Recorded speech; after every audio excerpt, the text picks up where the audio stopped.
एक कश्ती में बादशाह, वजीर और उसका गुलाम सफर कर रहे होते हैं कि अचानक कश्ती खतरनाक तूफान में फंस जाती है। मल्लाह कहता है कि तूफान से निकलने का सिर्फ एक ही रास्ता है कि हम अपनी जिंदगी के किसी बड़े गुनाह का सरेआम इकरार करें और माफ़ी मांगें। सबसे पहले बादशाह को कहा जाता है कि शुरू करें।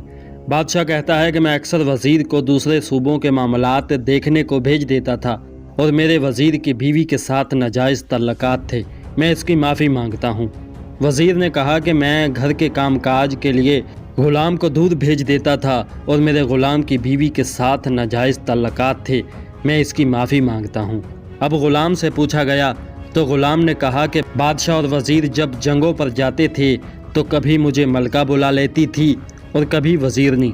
मेरे इनके साथ नाजायज़ तल्लुकात थे।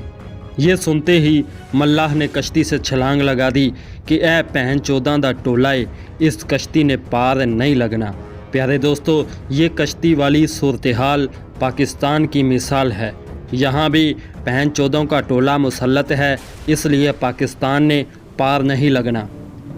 वीडियो अच्छी लगे तो आप हमें फॉलो और सब्सक्राइब करें। मिलते हैं फिर किसी अगली वीडियो में, तब तक के लिए अल्लाह हाफ़िज़।